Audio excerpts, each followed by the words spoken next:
Hey, what's going on, everybody? Coach Brian here at Criticalbench.com. I'm a certified strength coach. I'm also a certified functional movement specialist. And I want to give you just a little information on the Gluteus Maximus Gait. This is actually a pretty common issue that you might be suffering from if you have any type of weakness in your glutes. Now, this is an acute issue, but it can also be a chronic one if you allow it to be. So I'm going to share with you a couple exercises after I give you some basic information on this issue.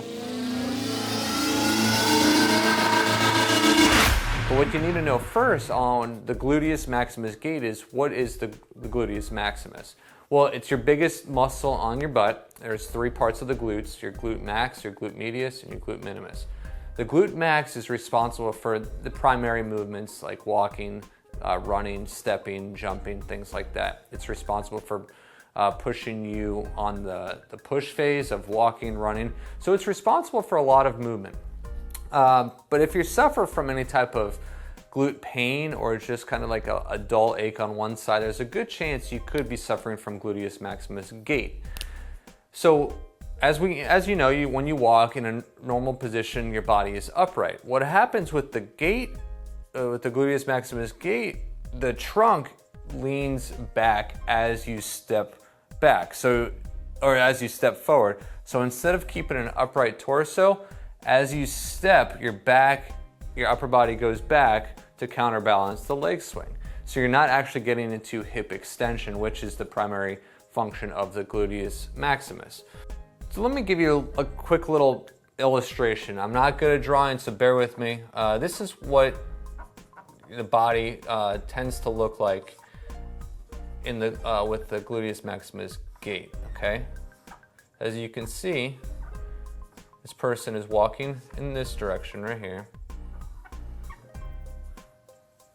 Okay, there's their leg. Oh, totally two size legs. I'm awful at drawing. There we go, that's a little better. So let's give them a little happy face, some spiked hair. All right, so this arm will probably be in front here a little bit. Okay, here's their waist. So as you can see, this is the right leg, that's the left leg. They're moving in this direction.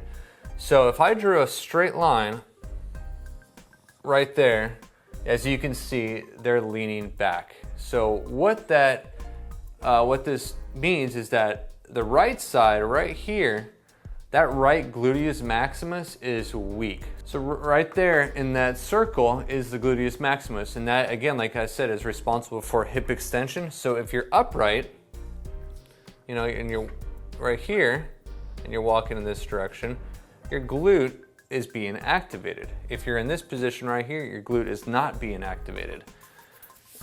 So what you need to do, if you find yourself having a little sway or a little posterior sway as you walk on one side, whatever side you step on that you feel you're leaning back, the forward leg is going to be the weak side. So in this case, our walker here, his right leg is forward, which causes him to lean back a little bit. His right glute is weak. Over time, if you're not careful, that's going to shift your pelvis, and that's going to eventually lead to a longer list of issues that you might not want. So what you need to do is do a couple different exercises. 3 exercises in particular. You want to do lateral band walks.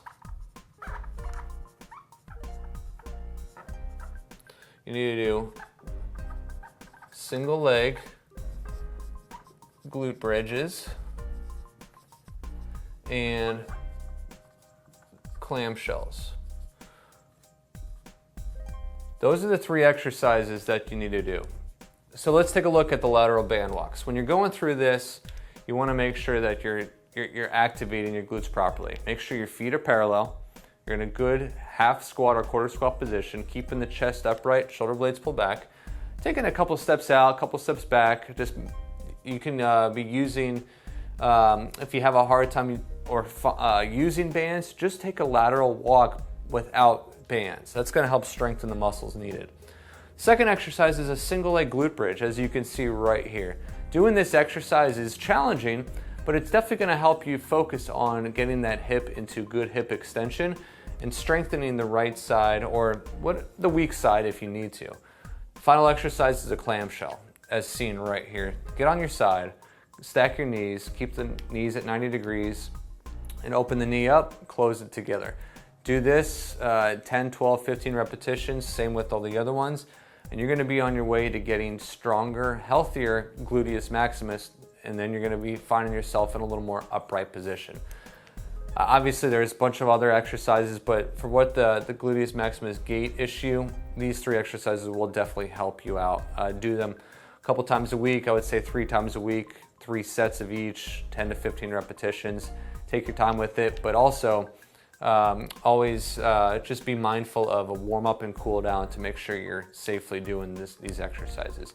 Other than that, hopefully you learned a thing or two on the gluteus maximus gait, and hopefully I just shared with you some information on how to get that pain to subside and hopefully just feel a little more balanced as you walk. There's something else I'd love to share with you on glute training. It's called the 5-minute glute workout. It can be found right here. Click this box right here, give us your email, and we'll send you the PDF for free right now.